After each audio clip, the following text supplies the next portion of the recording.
Olá, meus amigos, tudo bem com vocês? Eu me chamo Rafael Viana e eu quero tratar hoje com vocês a respeito destes assuntos que estão no título, sobre a igreja, o que escondem de você, sobre sair do sistema, arrebatamento, anticristo, conspirações, enfim. Na verdade, não vai dar. Eu pretendo fazer um vídeo rápido e bem objetivo. Então, assim, não dá para tratar minuciosamente de todos estes assuntos, mas o que eu estou fazendo aqui, eu vou colocar. Este vídeo ele é muito importante para o canal, porque eu estou colocando uma base, um alicerce sobre a minha visão de mundo, e isso vai ser o meu ponto de partida para tratar sobre este assunto e sobre qualquer outro assunto, tá? Então, o meu ponto de partida é a busca pela verdade, uma verdade que não é relativa. Se este não é o seu caso, você pode sair do canal, tá?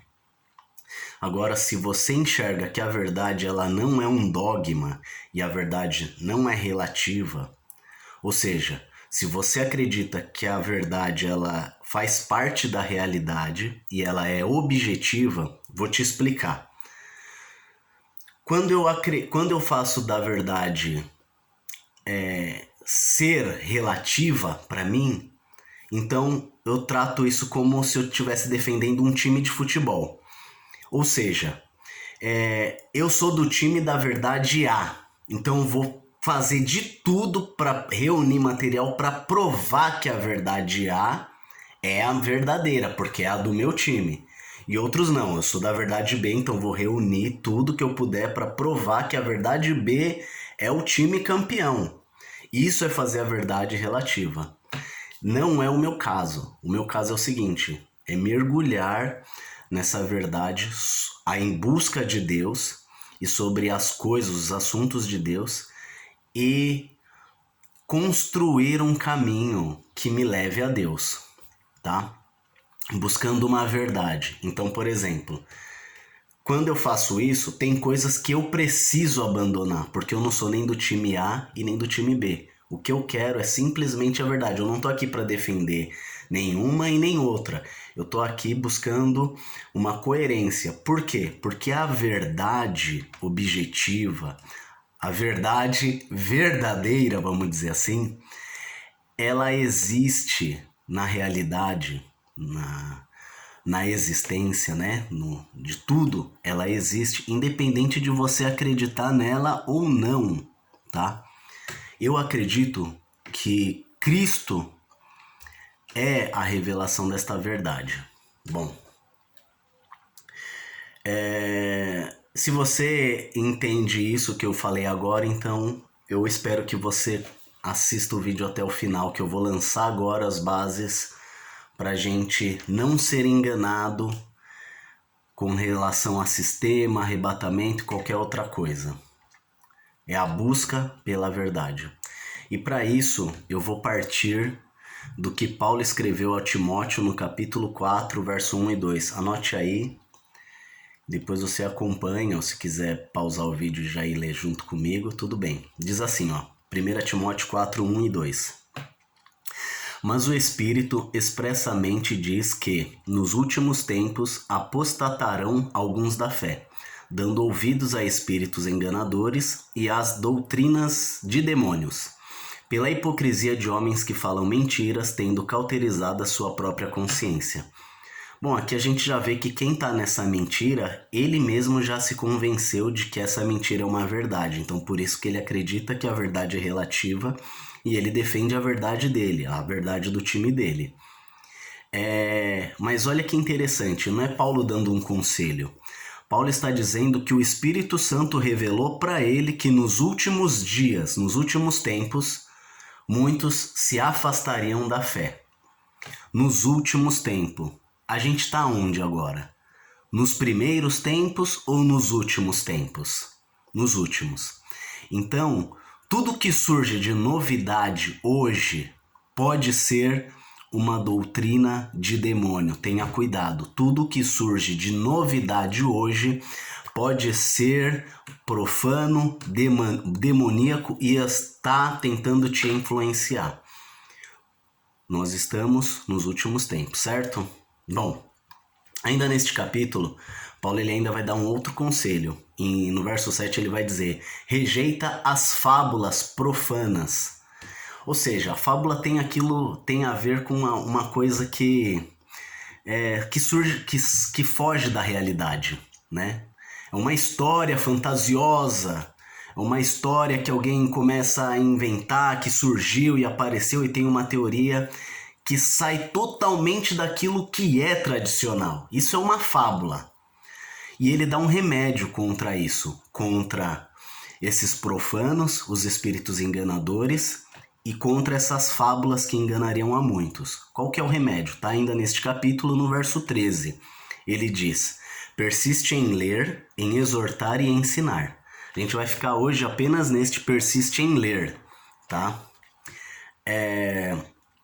Bom, então um estudo que eu quero trazer neste canal, não só nesse vídeo, mas neste canal, se você já está gostando do que eu estou te expondo, não se esquece de se inscrever aí e deixar um like no canal para fortalecer, tá bom?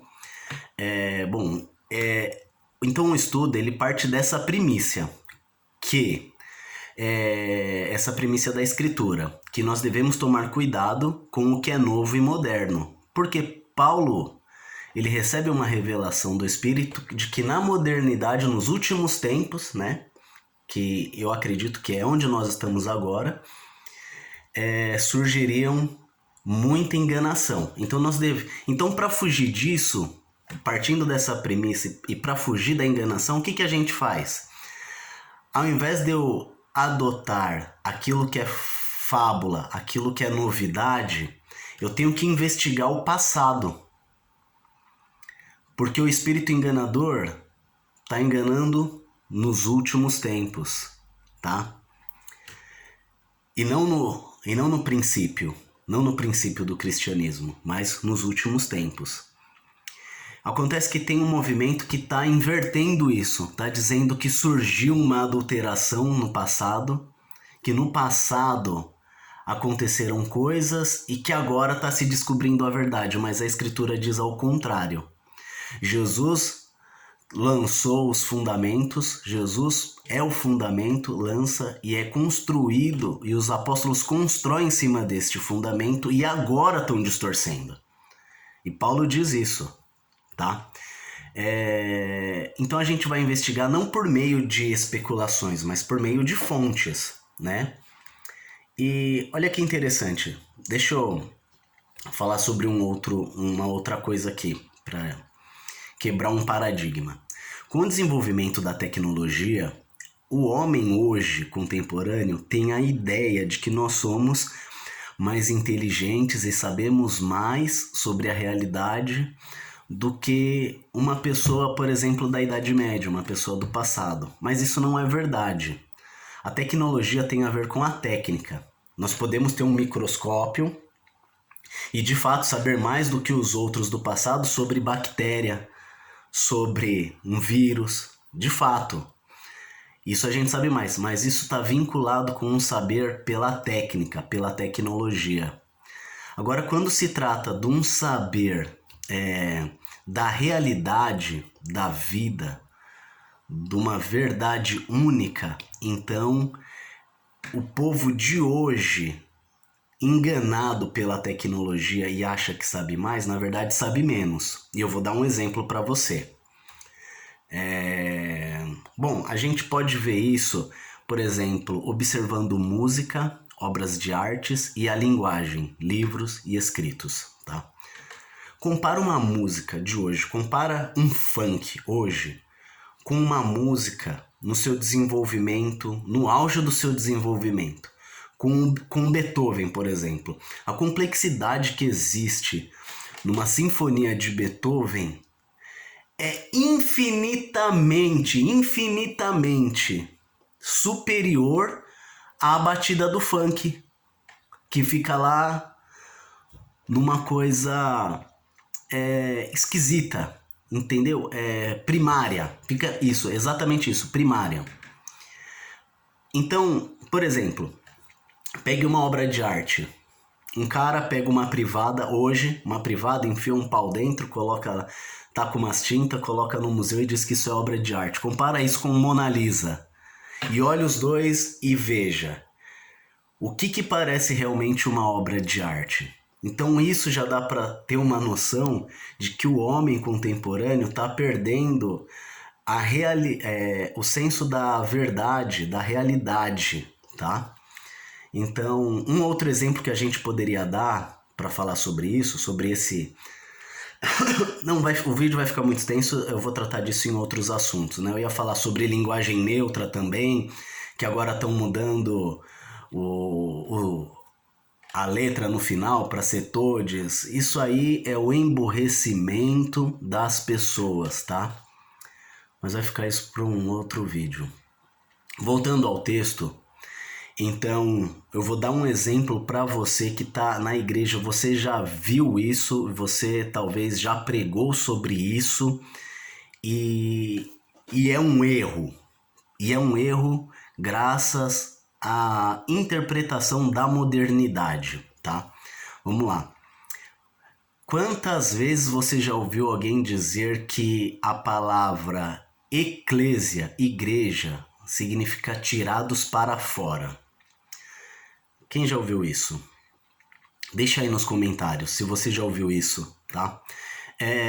Bom, não é legal? A primeira vez que alguém falou isso, o que você quis fazer? A pessoa quis pregar sobre isso, porque é novidade, porque é maneiro, porque ninguém nunca falou. Isso vai parecer que eu sou intelectual, sou mais inteligente, eu sou o cara das novidades, então eu vou falar que eclésia, igreja, meu, vocês não estão nem sabendo, igreja, sabe o que igreja significa? Tirados para fora, e eu misturo isso com o texto bíblico e saio pregando. Tá tudo errado. Para não ficar nas minhas palavras, eu estou usando aqui um léxico grego-português. Eu fechei aqui. Bom, já achei aqui, eu vou ler. Vou ler aqui para vocês, talvez não dê para aparecer. Eu também não tô afim de editar o vídeo para colocar a imagem aqui legível. Mas eu vou ler aqui, tá bom? Por exemplo, embora algumas pessoas tenham procurado encontrar no termo eclésia, tá em grego, né, eclésia, um significado mais ou menos literal de aqueles que foram chamados para fora, esse tipo de apelo à etimologia não é autorizado. Não é autorizado por quem? Não é autorizado pelo significado no tempo do Novo Testamento. E também não se encontra respaldo em épocas anteriores.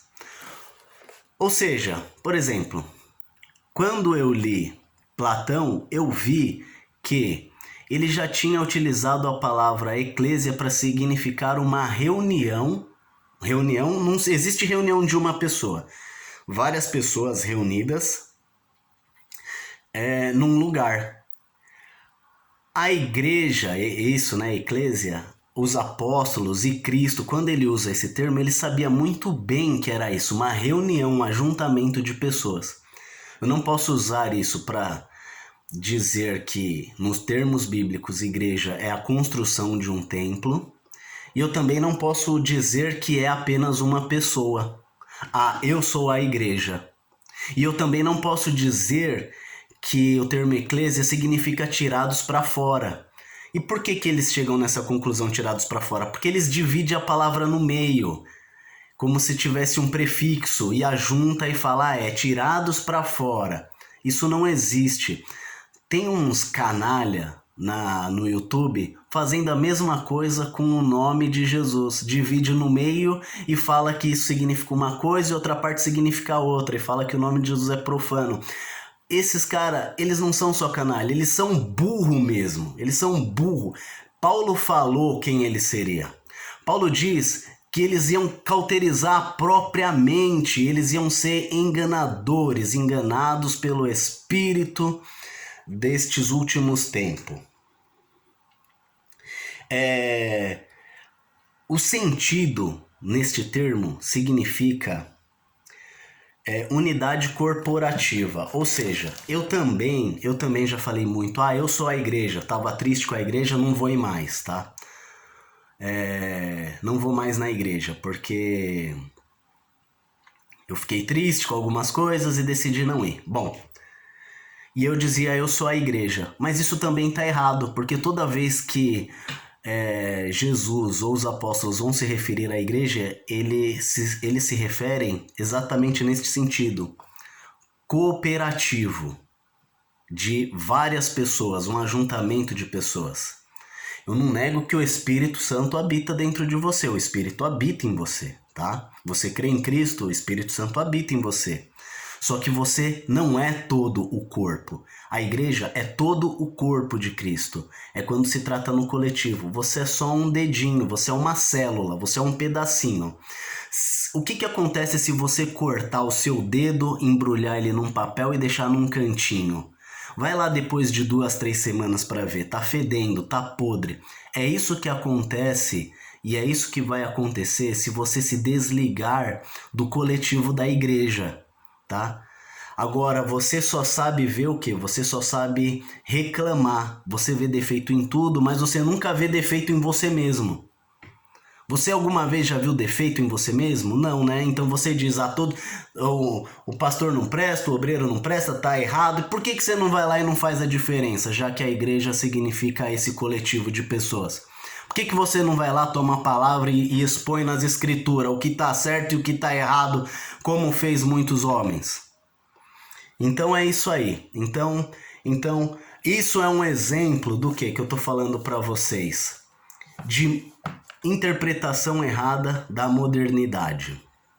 E qual é o nosso objetivo? Mergulhar na tradição, tá? Eu vou dar um outro exemplo. Tem pessoas que estão discutindo ainda sobre trindade, é bíblico, tal. Bom, isso aqui o texto vai ficar muito comprido. Eu ia falar sobre Gregório de Nazianzo, eu li o discurso que ele fez, sobre Agostinho. Vai ficar muito comprido, mas eu vou resumir aqui, para o texto não ficar mais longo. Quando Agostinho vai falar sobre trindade, já tinha todo um aparato escrito, toda uma filosofia, que Agostinho enxerga que aquilo era uma verdade, não era uma verdade relativa. Ele vê que aquilo era pessoas que realmente estavam buscando uma verdade objetiva que fazia parte da realidade. Quando Agostinho vai falar de trindade, Gregório de Nazianzo, Basílio, Tertuliano já tinham falado aqui. Então o que ele faz? Ele começa daqui para frente, ele não vai reconstruir a roda. Entendeu? Então, Pra gente fugir desse espírito enganador dos últimos tempos, a gente precisa ver a tradição que foi desenvolvida em volta do texto bíblico, tá? E não partir da premissa de que a Bíblia foi adulterada, isso e aquilo outro.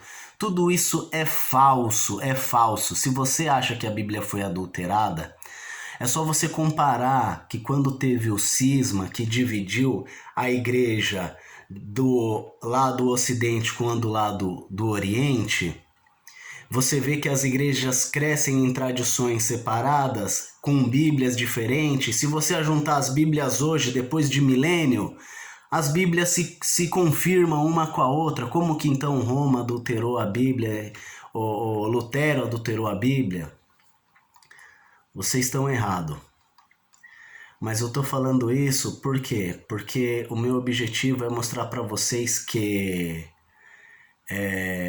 para você tratar de assuntos como isso, sobre a busca da verdade, sobre sair do sistema, sobre arrebatamento, sobre anticristo, você precisa ver tudo que foi dito e escrito na tradição, rejeitando o que está sendo dito agora na modernidade, agora no nosso tempo moderno, quero dizer. Tá? Por quê? Porque essa é a ordem que Deus revela para Paulo. Ele não diz, olha, agora no começo vão enganar muitos e lá no final vão descobrir a verdade. Não é isso que o Espírito revela para Paulo. O Espírito revela para Paulo o quê? Nos últimos dias, agora vocês estão crescendo, a igreja está crescendo, vocês estão desenvolvendo aí toda a filosofia cristã, vocês estão aprendendo. Mas lá nos últimos tempos, muitos se apostatarão da fé, vão dar ouvidos a espíritos enganadores. É exatamente o que está acontecendo hoje. Então, quando você vê um vídeo escrito, saia do sistema, te enganaram, foge disso, foge das novidades. Vou te provar aqui para você fugir da novidade, quer ver? Em Filipenses capítulo 3, o verso 1, Paulo vai dizer assim, resta, meus irmãos, que nós nos alegremos no Senhor. Depois ele diz, não me aborreço de escrever-vos as mesmas coisas, é segurança para vós. Ou seja, essa coisa de vir com historinha, novidade, você não saia do sistema, você não viu, eclésia significa isso ou aquilo, e tá dizendo tudo o contrário que a tradição já dizia. Você não viu, a Bíblia foi adulterada, você não tá sabendo, o arrebatamento vai ser de tal jeito, você não viu. Meu irmão, o que diziam no passado? O que os grandes homens de Deus, inspirados por Deus, disseram no passado? Tá? Para tratar sobre arrebatamento, eu pretendo falar sobre arrebatamento aqui no canal. Eu já dei um vídeo, eu vou deixar o link aqui na descrição. Foi uma visão que você me deu, que Deus me deu, e eu falei para vocês. E tem uma segunda visão que Deus me falou também, já fiz o vídeo. E tem mais 2 vezes que Deus me alerta sobre o final dos tempos. Eu vou fazer um vídeo ainda. E se você gostou, já se inscreve aí no canal para você não perder os próximos vídeos, tá?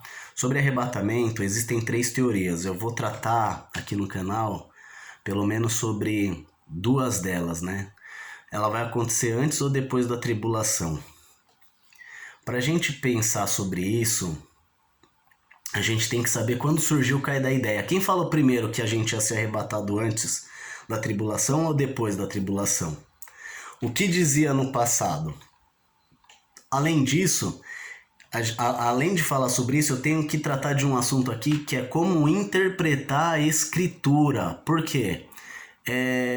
Eu não posso fazer uma interpretação também aleatória, relativista, lembra? Eu vou ler e interpretar do jeito para defender a minha verdade do time A.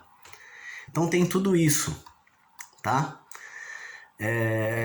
Também a respeito do anticristo, que envolve, conforme aonde você põe o acontecimento do arrebatamento, muda a atuação do anticristo.